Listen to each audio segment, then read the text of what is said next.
Mirror ವಾಸ್ತು, ಒಂದು ಕನ್ನಡಿಯನ್ನ ಯಾವ ರೀತಿಯಾಗಿ ನಾನು ಬಳಸಬೇಕು. ದಕ್ಷಿಣದ ಗೋಡೆಯಲ್ಲಿ ಮಿರರ್, ಯಾವುದೇ ಸಿಂಕ್ ಬಳಿ ನೀವು ಇಡಬಾರ್ದು.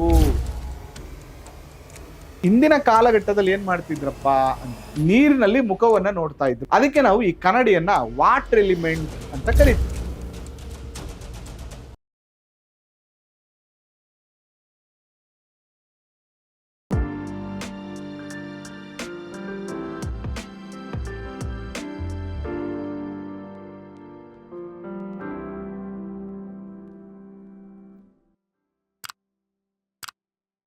ಶ್ರೀ ಗುರುಭ್ಯೋ ನಮಃ. ಮಾಯಕಾರ ಪ್ರಭುವೇ ನಮಃ. ಗಣೇಶ ದೇವಿ ವಾಗ್ದೇವಿ ಮಮ ವಾಕ್ಯ ಸಿದ್ಧಿ ಕುರು ಸ್ವಹ. ವಾಸ್ತು ಪುರುಷಾಯ ವಿದ್ಮಹೆ ಕ್ಷೇಮಂಕರಾಯ ಧೀಮಹಿ ತನ್ನೋ ವಾಸ್ತು ಪ್ರಚೋದಯಾತ್. ಆರಾಧ್ಯ ದೈವನಾಗಿರುವಂತಹ ಮಲೆ ಮಾದೇಶ್ವರರ ಮನದಲ್ಲಿ ನೆನೆಯುತ್ತಾ ವಿದ್ಯಾಗುರುಗಳ ತಂದೆ ತಾಯಿಯ ಪಾದಾರವಿಂದಗಳಿಗೆ ನಮಸ್ಕಾರವನ್ನು ಮಾಡ್ತಾ ಜಗದ್ಗುರು ಪಂಚಾಚಾರ್ಯರನ್ನ ಬಸವಾದಿ ಶರಣರನ್ನ ಮನದಲ್ಲಿ ನೆನೆಯುತ್ತಾ ನನ್ನೆಲ್ಲ ಪ್ರೀತಿಯ ವಾಸ್ತುವಿಜ್ಞಾನ ವೀಕ್ಷಕ ಬಂಧುಗಳಿಗೆ ನಿಮ್ಮ ಮುಗುರು ಮಧು ದೀಕ್ಷಿತ್ ಮಾಡುವಂತಹ ಪರಿಪೂರ್ಣವಾದಂತಹ ನಮಸ್ಕಾರಗಳು.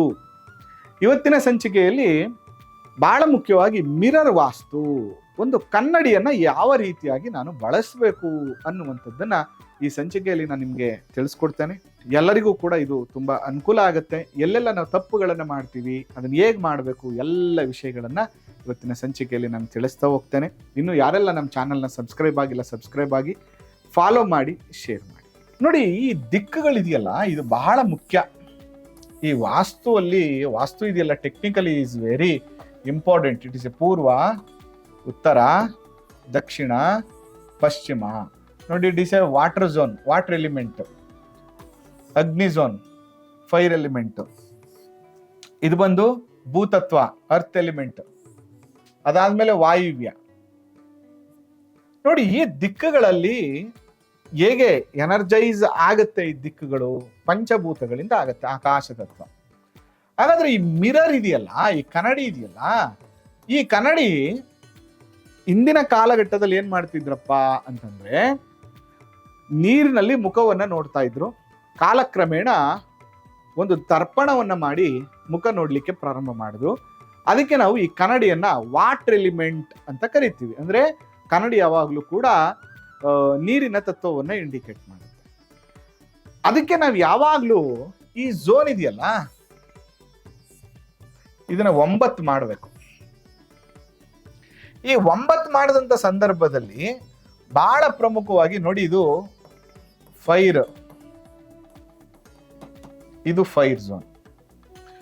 ನೋಡಿ, ಯಾವುದೇ ದಿಕ್ಕಲ್ಲಿ ಕೂಡ ನಾವು ಇದನ್ನ ಸಪರೇಟ್ ಒಂದು ವಾಸ್ತು ಅಂತ ಮಾಡ್ಕೋತೀವಿ, ಇದನ್ನ ವಾಸ್ತು ಅಂತ ಮಾಡ್ಕೋತೀವಿ, ಇದನ್ನ ವಾಸ್ತು ಅಂತ ಮಾಡ್ಕೋತೀವಿ, ಈ ಝೋನ್ ಅನ್ನ ವಾಸ್ತು ಮಾಡ್ಕೋತೀವಿ, ಈ ಝೋನ್ ಅನ್ನ ಮಾಡ್ಕೋತೀವಿ, ಈ ಝೋನ್ ಅನ್ನ ಸಪರೇಟ್ ಒಂದು ವಾಸ್ತು ಮಾಡ್ತೀವಿ, ಈ ಝೋನ್ ಅನ್ನ ಒಂದು ಸಪರೇಟ್ ವಾಸ್ತು ಮಾಡ್ಕೋತೀವಿ ನಾವು ಅಂತ ನೀವು ಕನ್ಸಿಡರ್ ಮಾಡೋದಿದ್ರೆ, ಯಾವುದೇ ಕನ್ನಡಿಗಳನ್ನ ಇಡುವಂತ ಸಂದರ್ಭದಲ್ಲಿ ಈ ದಕ್ಷಿಣಕ್ಕೆ ಕನ್ನಡಿಯನ್ನ ಇಟ್ಟು ನೀವು ಯಾವುದೇ ಕಾರಣಕ್ಕೂ ಇಡಬಾರ್ದು. ನೋಡಿ, ದಕ್ಷಿಣದ ಗೋಡೆಯಲ್ಲಿ ಮಿರರು ನಾರ್ತ್ ಫೇಸಿಂಗ್ ಇರುತ್ತೆ.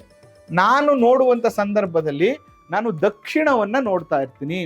ಈ ರೀತಿಯಾಗಿ ಕನ್ನಡಿಗಳನ್ನ ಯಾವುದೇ ರೂಮ್ಸ್ಗಳಲ್ಲೂ, ಯಾವುದೇ ಸಿಂಕ್ ಬಳಿ ನೀವು ಇಡಬಾರ್ದು. It is very wrong. ಇದು ತುಂಬಾ ಸಮಸ್ಯೆಯನ್ನ ನಿಮಗೆ ಕೊಡುತ್ತೆ. ಕೆಲವು ಸರಿ ಏನಾಗ್ಬಿಡುತ್ತೆ, ಕೆಲವ್ರು ಏನ್ ತಪ್ಪು ಮಾಡ್ತಾರೆ, ನಾನು ತುಂಬಾ ಮನೆಗಳಿಗೆ ಹೋಗಿರ್ತೀನಿ. ನೋಡಿ, ಇಲ್ಲಿ ಇದು ಇದು ದಕ್ಷಿಣದ ರಸ್ತೆ, ಇದು ಆಗ್ನೇಯ ಕಟ್ಟಾಗ್ಬಿಟ್ಟಿರುತ್ತೆ. ಇಲ್ಲಿ ಪಾರ್ಕಿಂಗ್ ಮಾಡ್ಕೊಬಿಟ್ಟಿರ್ತಾರೆ ಅವ್ರು ಏನ್ ಮಾಡಿರ್ತಾರೆ ಅಂದ್ರೆ, ಇದು ಕಟ್ಟಾಗಿದೆಯಲ್ಲ ಅಂತ ಹೇಳ್ಬಿಟ್ಟು ಮನೆ ಒಳಗಡೆ ಇಲ್ಲೆಲ್ಲೋ ಎಂಟ್ರಿ ಕೊಟ್ಬಿಟ್ಟು ಈ ಗೋಡೆ ಇರುತ್ತಲ್ಲ, ಈ ಗೋಡೆಗೆ ಒಂದು ದೊಡ್ಡ ಮಿರರ್ ಹಾಕ್ಸಿರ್ತಾರೆ ಒಳಗಡೆಯಿಂದ.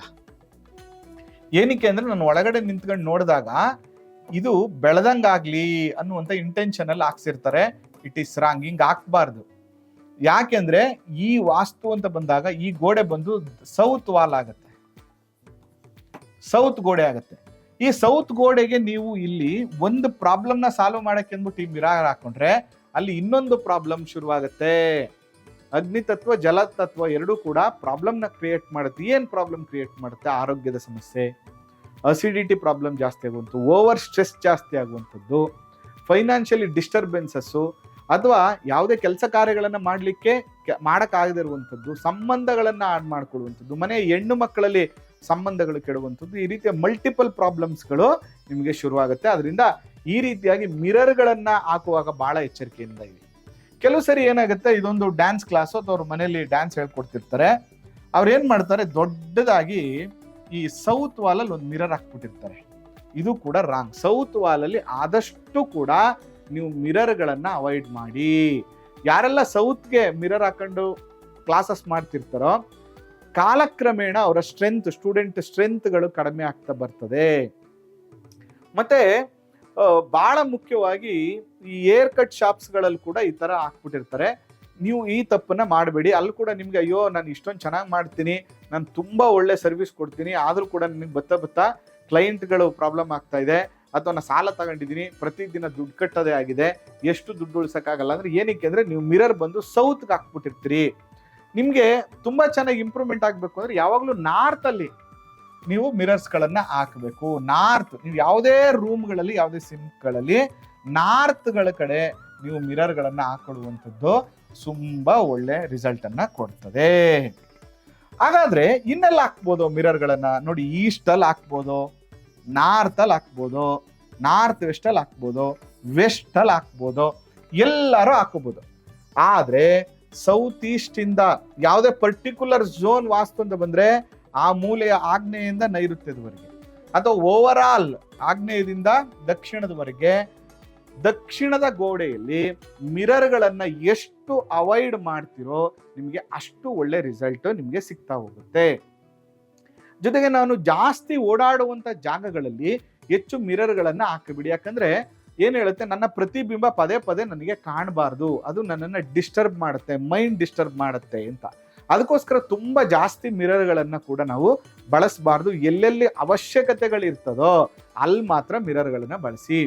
ಕೆಲವು ಸರಿ ಏನಾಗ್ಬಿಡುತ್ತೆ, ಈ ನಾರ್ತ್ ಅಲ್ಲಿ ನಾವು ಕಿಟಕಿ ತೆಗೆದಿರಲ್ಲ, ಕೆಲವು ಸರಿ ಏನಾಗ್ಬಿಡುತ್ತೆ, ನಾರ್ತ್ ಅಲ್ಲಿ ಒಂದು ಕನ್ನಡಿ ಇಟ್ಬಿಟ್ರೆ ಅದರಿಂದ ನನಗೆ ಒಳ್ಳೇದಾಗುತ್ತೆ ಅಂತ, ಇಲ್ಲಿ ಒಂದು ಓಪನ್ ಎನರ್ಜಿ ಸಿಗುತ್ತೆ ಅಂತ ತುಂಬಾ ಜನ ಅನ್ಕೋತೀರಿ. ಅದ್ರ ಹಿಂದೆ ಇರುವಂತ ಸೈನ್ಸ್ ಏನಂದ್ರೆ ಅದ್ ಹಂಗಲ್ಲ ನೋಡಿ. ಇಲ್ಲೊಂದು ಮಿರರ್ನ ನೀವು ಹಾಕ್ದಾಗ, ಯಾವುದೇ ಲೈಟ್ ಹಾಕ್ದಾಗ ಲೈಟ್ ರಿಫ್ಲೆಕ್ಟ್ ಬೀಳುತ್ತೆ ನಮ್ಗೆ ವಾಪಸ್.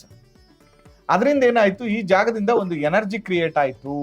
ಅದಕ್ಕೆ ಎಲ್ಲೆಲ್ಲಿ ಬ್ಲಾಕ್ಸ್ ಇರುತ್ತೋ, ಎಲ್ಲೆಲ್ಲಿ ಕಿಟಕಿ ಇರೋದಿಲ್ವೋ ಅಂತ ಜಾಗದಲ್ಲಿ ಚಿಕ್ಕ ಕಿಟಕಿಗಳ ಅಂದ್ರೆ ಚಿಕ್ಕ ಚಿಕ್ಕ ಮಿರರ್ಗಳನ್ನ, ತುಂಬಾ ದೊಡ್ಡದಲ್ಲ, 1 ಫೀಟ್ 1.5 ಫೀಟ್ ಮಿರರ್ಗಳೇನಿಗೆ ಬಳಸ್ತೀವಿ ಅಂದ್ರೆ ಆ ಜಾಗ ಬ್ಲಾಕೇಜ್ ಇರುವಂತದ್ದು, ಗಾಳಿ ಬೆಳಕು ಬರ್ತಾ ಇಲ್ಲ, ಅಲ್ಲಿಂದ ಒಂದು ರಿಫ್ಲೆಕ್ಟ್ ಎನರ್ಜಿ ಬರಲಿ ಅನ್ನುವಂಥ ಉದ್ದೇಶದಿಂದ. ಅದಕ್ಕೆ ಯಾರೆಲ್ಲ ಮೂಲಭೂತವಾಗಿ ಕಾನ್ಸೆಪ್ಟ್ಗಳನ್ನ ಮಾಡಿದಾರೋ ಅದ್ಭುತವಾಗಿ ಮಾಡಿದ್ದಾರೆ. ಆದ್ರೆ ಅದನ್ನ ಸರಿಯಾದ ಕ್ರಮದಲ್ಲಿ ನಾವು ಬಳಸ್ತಾ ಇರೋದ್ರಿಂದ ಅದರಿಂದ ನಮಗೆ ಸರಿಯಾದ ಮಾಹಿತಿ ಸಿಕ್ತೆ, ನಾವು ಕೂಡ ಮಿಸ್ಗೈಡ್ ಆಗುವಂತ ಸಾಧ್ಯತೆಗಳಿರ್ತದೆ. ಅದಕ್ಕೋಸ್ಕರ ನಮ್ಮ ಎಲ್ಲ ಕಾರ್ಯಕ್ರಮಗಳ ಉದ್ದೇಶ, ನಾನು ಎಲ್ಲ ಕಡೆ ಬರೋಕ್ಕಾಗಲ್ಲ, ಅದರಿಂದ ನಿಮ್ಮನ್ನೇ ವಾಸ್ತು ವಿದ್ಯಾವಂತರನ್ನ ಮಾಡಬೇಕು ಅನ್ನುವಂಥದ್ದು ಉದ್ದೇಶ. ಜೊತೆಗೆ ಇದೇ ಜನವರಿ ತಿಂಗಳಲ್ಲಿ ನಮ್ಮ ವಾಸ್ತು ವಿಜ್ಞಾನ ವೀಕ್ಷಕರಿಗೋಸ್ಕರ ಒಂದು ವರ್ಕ್ಶಾಪ್ ಮಾಡ್ತಾ ಇದ್ದಾನೆ.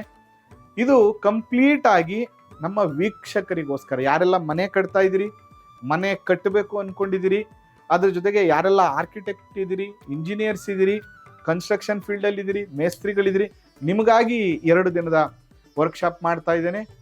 ಬಹಳ ಚೆನ್ನಾಗಿರುತ್ತೆ. 2 ದಿನ ವಾಸ್ತುವಿಗೆ ಸಂಬಂಧಪಟ್ಟಂತ ನಿಮ್ಮ ಪ್ರಶ್ನೆಗಳಿಗೆ ನಮ್ಮ ಉತ್ತರ ಮತ್ತು ವಾಸ್ತುವಿನ ಪಾಲನೆ ಏನ್ ಮಾಡಬೇಕು, ಯಾವೆಲ್ಲ ವಿಚಾರಗಳನ್ನ ಗಮನಿಸಬೇಕು ಅನ್ನುವಂತಹ ವಿಚಾರಗಳನ್ನ 2 ದಿನದ ವರ್ಕ್ಶಾಪ್ ಅಲ್ಲಿ ಹೇಳ್ಕೊಡ್ತೀನಿ. ನಿಮಗೋಸ್ಕರ ಇದು ಮಾಡ್ತಾ ಇರುವಂತದ್ದು ಅಂತ ಹೇಳ್ತಾ, ಯಾವಾಗ್ಲೂ ನಾನು ಏನ್ ಹೇಳ್ತೀನಿ ಅಂದ್ರೆ, ಸುಮ್ಮನೆ ಬ್ಲೈಂಡ್ ಆಗಿ ಅದನ್ನ ಫಾಲೋ ಮಾಡಿ ಇದನ್ನ ಫಾಲೋ ಮಾಡಿ ಅನ್ನೋದ್ರ ಬದಲು ಯಾವಾಗ ನಾವು ವಿಚಾರದ ನಾಲೆಡ್ಜ್ ಅನ್ನ ಶೇರ್ ಮಾಡ್ತೀವೋ ಆಗ ಅವರು ಸರಿಯಾದ ಕ್ರಮದಲ್ಲಿ ಅದನ್ನ ಬಳಸಲಿಕ್ಕೆ ಪ್ರಾರಂಭ ಮಾಡ್ತಾರೆ ಅಂತ ಹೇಳ್ತಾ ಈ ಸಂಚಿಕೆಯನ್ನು ಮುಗಿಸ್ತಾ ಇದ್ದೇನೆ. ಇಷ್ಟ ಆಗಿದೆ ಅಂತ ಭಾವಿಸ್ತೇನೆ. ಜೊತೆಗೆ ಮಿರರ್ಗೆ ಸಂಬಂಧಪಟ್ಟಂತ ವಿಚಾರಗಳು ತುಂಬಾ ಇದೆ, ಅದನ್ನ ಮುಂದಿನ ಸಂಚಿಕೆಗಳಲ್ಲಿ ತಿಳಿಸ್ತೇನೆ. ಯಾಕಂದ್ರೆ ಒಂದು ರೂಮ್ ಅಂತ ಬಂದಾಗ ಆ ರೂಮ್ ಅಲ್ಲಿ ಗ್ಲಾಸ್ಗಳನ್ನ ಹೇಗ್ ಮಾಡಬೇಕು, ಮಿರರ್ಗಳನ್ನ ಹೇಗಿಡಬೇಕು, ಅಥವಾ ವಾಲ್ಡ್ರೂಮ್ ಒಳಗಡೆ ಮಿರರ್ ಇಡುವಾಗ ಅದನ್ನ ಹೇಗಿಡಬೇಕು, ಅದೆಲ್ಲವನ್ನ ಮುಂದಿನ ಸಂಚಿಕೆಗಳಲ್ಲಿ ತಿಳಿಸ್ಕೊಡ್ತೀನಿ ಅಂತ ಈ ಸಂಚಿಕೆಯನ್ನು ಮುಗಿಸ್ತಾ ಇದ್ದೇನೆ. ಆ ಮಲೆ ಮಹದೇಶ್ವರ ಅನುಗ್ರಹ ಸದಾ ನಿಮ್ಮ ಮೇಲಿರಲಿ. ನಮಸ್ಕಾರ.